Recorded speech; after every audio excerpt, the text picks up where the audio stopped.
There is a moment, and if you are listening to this, you have already lived it. When you look across the table at the person who is hurting you, and some old, tired part of you whispers, "This is what love feels like." The tightness in your chest, the waiting for the door to slam, the apology you rehearse before you've even done anything wrong. You call it passion, you call it loyalty, you call it, "We just love hard." But it is none of these things. It is an echo. It is a room you have been standing in since before you had the words for it. And tonight, I am asking you to finally turn on the light and see what is actually in that room. Because here is the thing nobody told you. You did not fall in love with these people. You recognized them. Something in your body, older than your thinking mind, older than your therapist's vocabulary, said, "Ah, yes, I know this ache. I have carried this ache since I was small. Welcome home." And you mistook recognition for destiny. You mistook the familiar for the fated. And so you built a life, relationship after relationship, friendship after friendship, out of a pattern you never chose, wearing the disguise of a love story. Tonight I am not going to comfort you. I am going to tell you the truth, because the truth, however severe, is the only thing that has ever actually set anyone free. You were, I suspect, the feeler in your family. The one who walked into a room and knew, before a single word was spoken, that something was wrong. You knew when your mother's silence was not peace but war. You knew when your father's laughter was a mask stretched too tight over something underneath that had no name.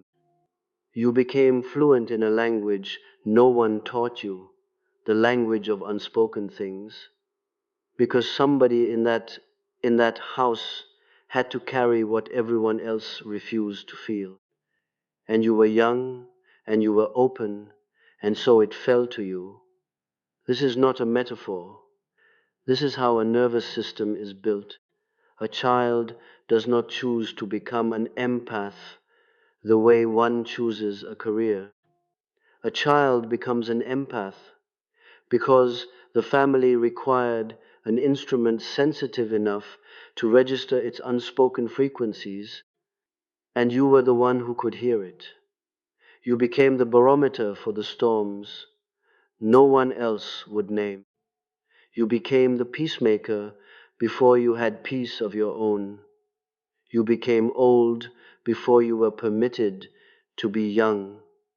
And what did you call this? You called it love, because it was the only love available, because a child does not have the luxury of comparison. A child does not sit back and evaluate whether the household they were born into is healthy or unhealthy, whether the affection they receive is clean or conditional. A child simply absorbs what is given and names it love, because the alternative, naming it something else, would mean admitting that the very ground beneath them was never entirely solid. And what child can afford to know that and still get up in the morning? So you built your foundation on this substitution: chaos mistaken for intensity, silence mistaken for depth, withholding mistaken for mystery, control mistaken for care. And once a substitution like this is made in childhood, it does not stay in childhood. It becomes the lenses through which every subsequent door is chosen. You do not walk into adulthood and simply meet people. You walk into adulthood and you recognize people And the ones you recognize most powerfully, the ones who make your whole body come alive with familiarity, are the ones built from the same architecture as the wound you have never named. This is not weakness.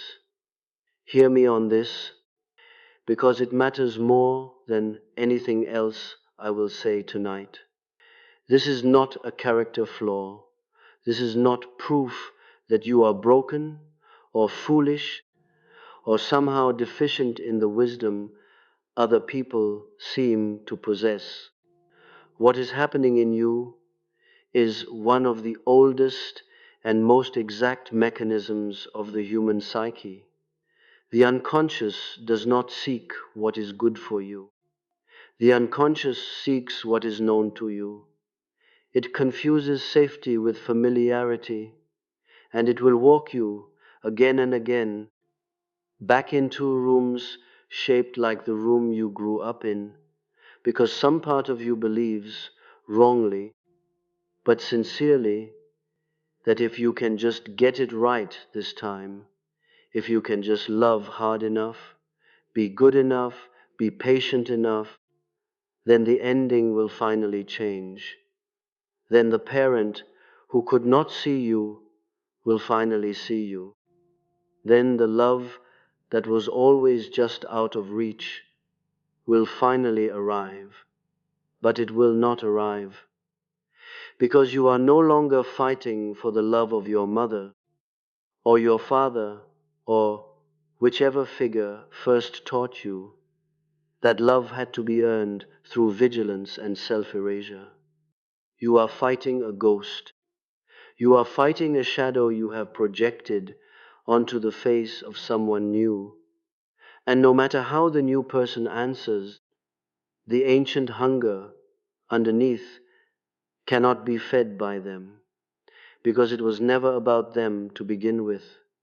Let me say something that may feel uncomfortable, because I think you are ready to hear it.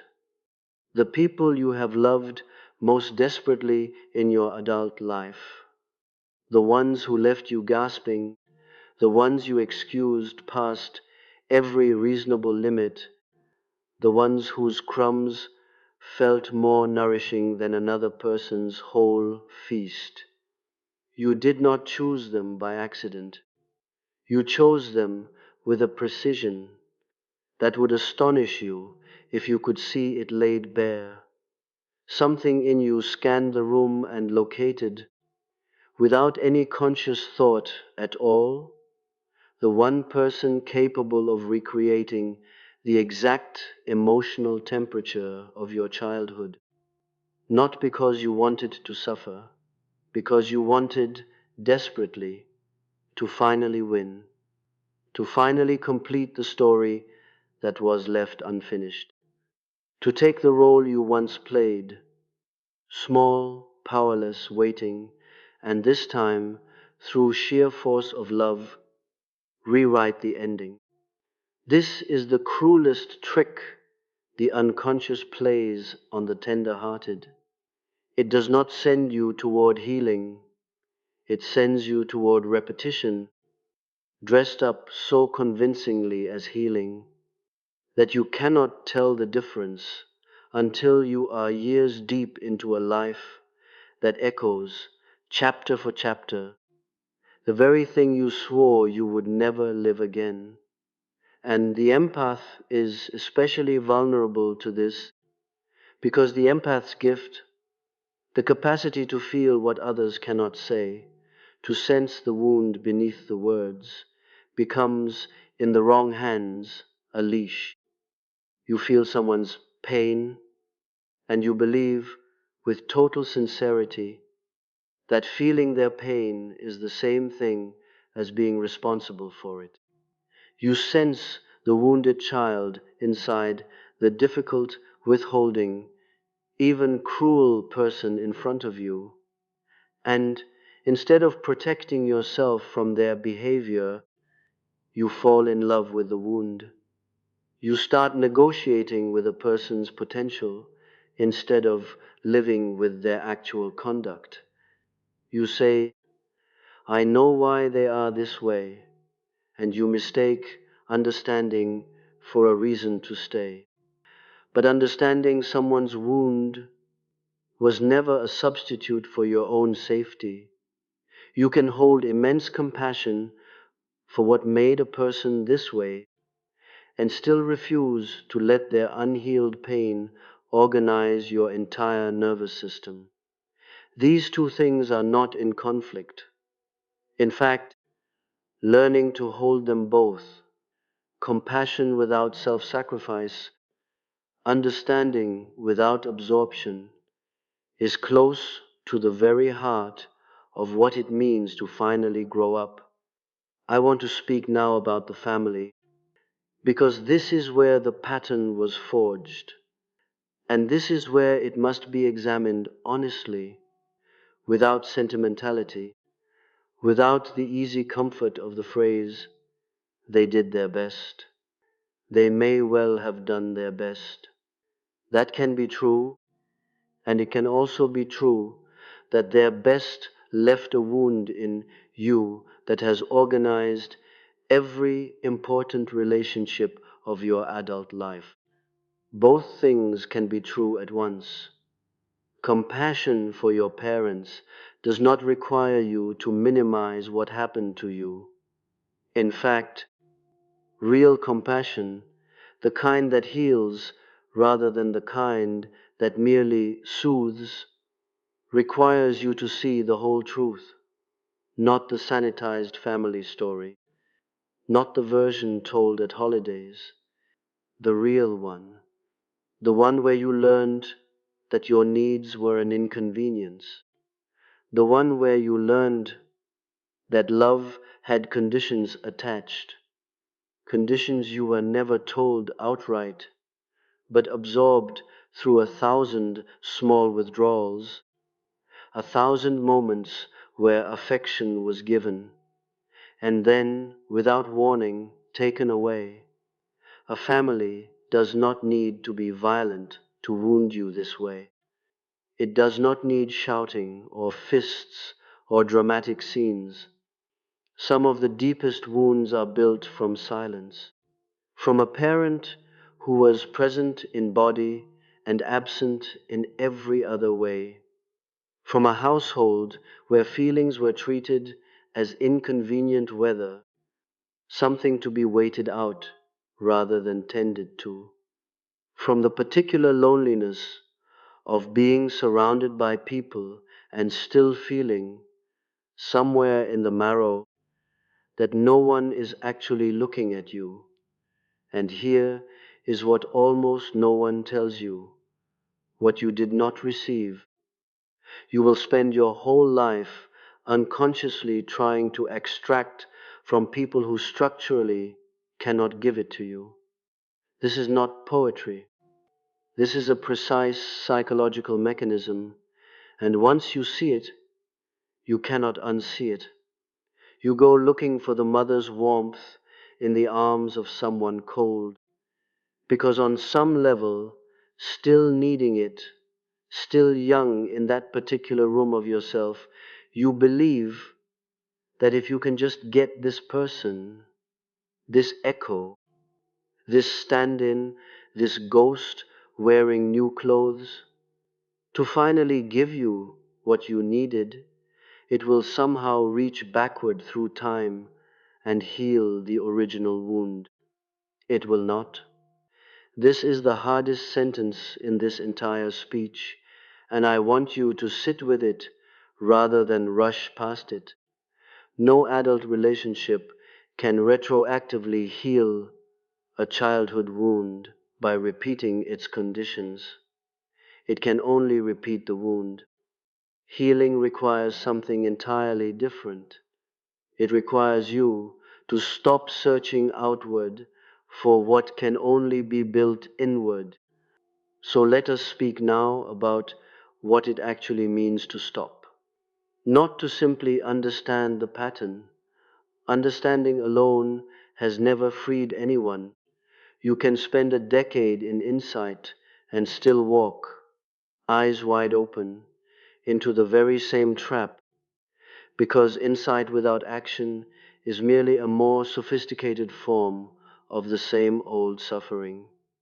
Stopping the pattern means something far more demanding. It means choosing in the actual moment of recognition, the moment your body says, ah, this familiar ache, this is love, choosing right there to not obey the old programming. It means feeling the pull of the familiar and refusing to mistake it for fate. This is agonizing work, and I will not pretend otherwise. The old pattern does not release you gently. It does not thank you for finally seeing it and quietly step aside. It fights. It sends you dreams that entangle you back in old grief. It makes the healthy, available, emotionally honest person feel boring, feel flat, feel somehow like a lesser love, because your nervous system was calibrated on intensity, on longing, on the particular electric charge of never being quite certain whether you are loved. Peace, to a nervous system raised on chaos, can feel like absence. Stability can feel like nothing is happening at all. And so the person who is finally safe to love you well can feel, at first, like the wrong choice, precisely because they are the right one, and your body has never learned what right actually feels like. This is the moment where so many turn back, not because they lack courage, but because no one warned them that healing feels, in its early stages, disturbingly like loss. You will grieve the pattern even as you leave it. You will miss the chaos the way a person raised in a loud house cannot sleep in true silence. This grief is not a sign that you are making a mistake. It is a sign that you are finally leaving a room you have lived in your entire life. And any departure from a room you have lived in that long, however necessary, however overdue, will carry with it the ache of exile. Let yourself grieve it. Do not rush the grief, and do not let the grief convince you to turn back. Now I want to speak directly to the empath in you, because your work is not identical to everyone else's.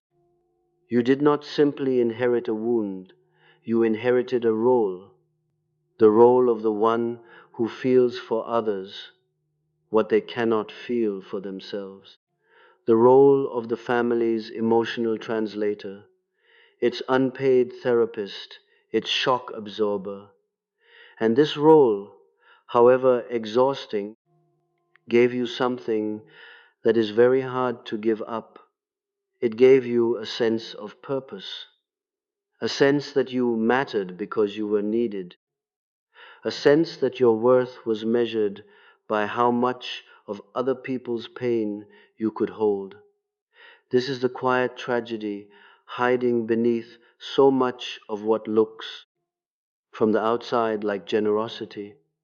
You were not simply kind, you were, in many cases, terrified of what would happen to your sense of self if you stopped being useful to other people's suffering. Somewhere along the way, being needed became the only proof you had that you were allowed to exist.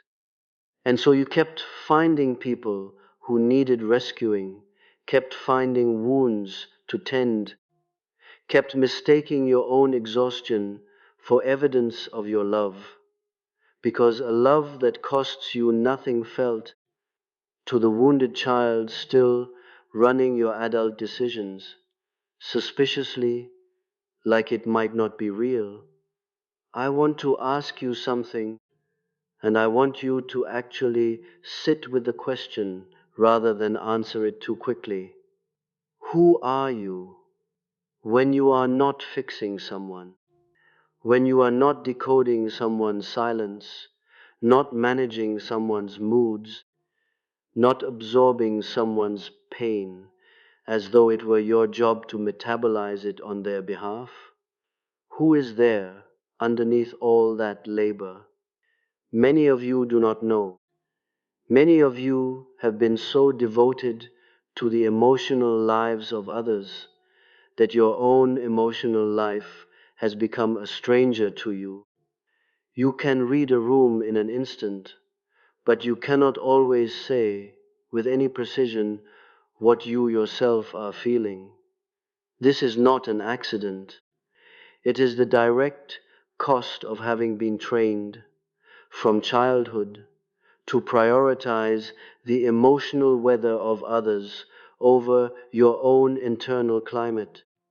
Reclaiming that internal climate, learning, sometimes for the first time in your life, what you actually want, what you actually feel, independent of anyone else's need, is not selfish. It is the foundation of everything that follows. You cannot build a healthy love on a self you have never met. There is an old and difficult truth that says, what you do not bring into consciousness will direct your life, and you will call it fate. I want you to understand what this means in practice, because it is not abstract philosophy. It is the mechanism running underneath every relationship you have ever chosen without quite knowing why. The parts of yourself you have never examined, the fear of abandonment you never named, the belief that your needs are burdensome, the conviction, buried so deep you may not even recognize it as a belief rather than a fact, that love must be earned through suffering. These parts do not simply sit quietly inside you, waiting to be discovered at your leisure. They act. They choose your partners for you. They shape your friendships. They determine which job offers feel exciting and which feel threatening, which forms of affection feel trustworthy and which feel suspicious. And because you did not choose them consciously, you experience their effects as something happening to you rather than something arising from you. You call it bad luck. You call it a type you can't seem to shake. You call it fate, but it is not fate. It is the unexamined self operating exactly as it was built to operate, using the only blueprint it was ever given. And the moment, the precise moment, you turn around and actually look at that blueprint, actually trace its lines back to the room where it was first drawn, something remarkable begins to happen. The automatic stops being automatic. The compulsion loosens its grip, not all at once, not without effort, but genuinely, permanently, because you cannot unsee what you have truly seen. Awareness does not erase the old pattern instantly, but it removes its disguise. And a pattern that has lost its disguise has lost most of its power, because you can no longer mistake it for love, for fate, for destiny. You can finally call it by its true name, a wound repeating itself, looking for the courage to finally be witnessed rather than relived. Let us speak now about what replaces the pattern, because I do not want to leave you only with the diagnosis. I want to leave you with the path forward, because there is one, and it is walkable, even if it is not easy. The first thing that must change is your relationship to discomfort. You have spent your whole life treating discomfort as information about danger, as a signal to fix, appease, or absorb. But not all discomfort is danger. Some discomfort is simply the sensation of growth, of doing something your nervous system has never done before.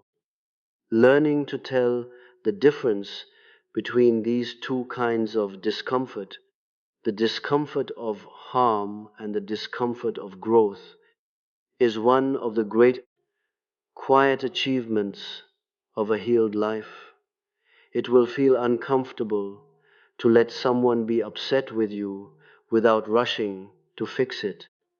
It will feel uncomfortable to state a need plainly instead of hinting at it and hoping to be understood. It will feel uncomfortable to choose the calm relationship over the electric one. None of this discomfort means you are doing something wrong. It means you are finally doing something new. The second thing that must change is your definition of love itself. You were taught, whether anyone said the words aloud or not, that love is something you must chase, earn, and manage, something conditional, something that could be withdrawn at any moment for reasons never fully explained. You must, slowly and with enormous patience, replace this definition with a truer one. Love, in its healthy form, is not a performance you must sustain. It is not a puzzle you must solve. It is not a hunger that must be fed through vigilance. Real love is steady. It does not require you to abandon yourself in order to keep it. It does not disappear the moment you have a need, a boundary, an off day, a limit. If a connection can only survive on the condition that you remain small, silent, and endlessly accommodating, it was never love in the first place. It was a transaction dressed in love's language, and you deserve to stop paying a price that was never actually required by love itself. The third thing that must change is your relationship to your own family history, not by cutting it off in denial, and not by drowning in blame, but by seeing it clearly, with a particular kind of compassion that only comes after honesty. You can understand why your parents were who they were. You can hold their own unhealed histories with grace, and still, in the same breath, you can say, "What happened to me mattered. It shaped me, and I am no longer willing to let it write the rest of my story."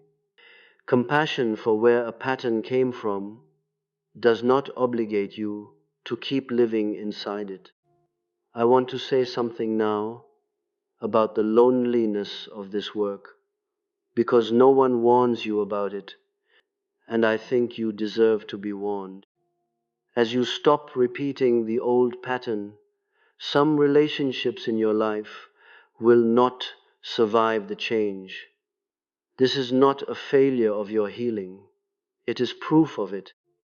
The people who were only ever comfortable with the version of you that absorbed, accommodated, and disappeared into their needs will not know what to do with a version of you that has boundaries, that has needs of its own, that no longer performs the old role on command. Some of them will be confused, some will be angry, some will accuse you of having changed, as though this were an insult rather than the entire point. Let them say it. They are not wrong. You have changed. You were supposed to. This loneliness is not a sign that you have gone wrong. It is the particular loneliness of outgrowing a role that others depended on you to keep playing. It passes. On the other side of it is a kind of relationship you may not have believed was possible, one built not on your usefulness, your emotional labor, your willingness to be endlessly available, but on simple, mutual, unremarkable care. It will feel strange at first, the way silence feels strange to someone raised in noise. Stay with it anyway. That strangeness is not absence, it is peace, and you have simply never met it before. There is a particular kind of courage required here that does not look like courage from the outside. It does not look like a grand gesture, a dramatic confrontation, a cinematic moment of standing up to your family across a holiday table while violins swell in the background. Real courage in this work looks much smaller and much harder than that. It looks like noticing, in the quiet middle of an ordinary Tuesday, that the anxious, breathless feeling rising in your chest when someone goes silent on you is not a sign that you did something wrong. It is an old alarm ringing for a reason that has nothing to do with the present moment. It looks like pausing right there and choosing not to chase the silence with an apology you do not owe. It looks like sitting with the discomfort of not fixing something, not smoothing something over, not managing someone else's mood on their behalf. It looks like choosing, again and again, in 100 small, unremarkable moments that no one else will ever see or applaud, to respond to your life from the adult you have become rather than the frightened child you once were. This is the real work, not one dramatic breakthrough, but 10,000 quiet refusals to return to what is familiar simply because it is familiar. And slowly, I want to be honest with you, it is slow. It does not happen in a weekend. It does not happen after one good therapy session or one inspiring piece of content you happen to come across late at night. Slowly, the old alarm rings less often. Slowly, the calm relationship stops feeling suspicious and starts feeling like relief. Slowly, you notice that you no longer scan every silence for danger, no longer rehearse apologies for things you have not done, no longer mistake being needed for being loved. You begin, for what may be the first time in your entire life, to actually choose, not react, not repeat. Choose. I want to close with this because I believe it is the truest thing I can offer you tonight. You did not create the pattern you inherited. You were handed it wordlessly by people who were themselves handed it by others before them, a long chain of unexamined pain reaching back further than any of you can trace. None of this was your fault. But the moment you see it, truly see it, not just intellectually understand it, but feel its weight in your own body, recognize its fingerprints on your own choices, the responsibility for what happens next becomes yours, not the blame, the responsibility. These are different things, and conflating them is what keeps so many people stuck, either drowning in guilt for a wound they did not choose, or refusing to act because acting would mean admitting the wound is real. You are allowed to break the chain, not by hating the people who handed it to you, not by pretending the wound was never real, but by finally deliberately, consciously choosing something different in your own life, in your own relationships, starting from this moment forward. Every time you choose the steady love over the electric one, you are breaking the chain. Every time you name a need instead of swallowing it, you are breaking the chain. Every time you let someone else be upset without rushing to absorb their feelings as your own responsibility, you are breaking the chain. Every time you finally believe that you are allowed to be loved without earning it through exhaustion, you are breaking the chain. This is not a small thing. This may be the largest thing you ever do. Because the person who breaks a pattern like this does not only free themselves, they free everyone who comes after them. A partner who will never again receive the coldness that was handed down to you. A child, if you have one or ever will, who will grow up in a home where love was not conditional and silence was not weaponized, a whole unwritten future that will simply never know the particular ache you have spent your life learning to survive. You are not required to keep repeating what you once called love simply because it is what you know. Familiarity is not destiny. The room you grew up in is not the only room that exists. There is another kind of love waiting for you on the other side of this work, quieter than what you are used to, steadier than what you were trained to trust, and so much more real than anything the old pattern ever offered you. Go and find it, not by searching outward in one more person who might finally complete the old unfinished story, but by finally, patiently, honestly, becoming the person within yourself who no longer needs that story completed at all. That is where it ends. Not with someone else finally loving you correctly, with you at last, no longer willing to call anything less than that love.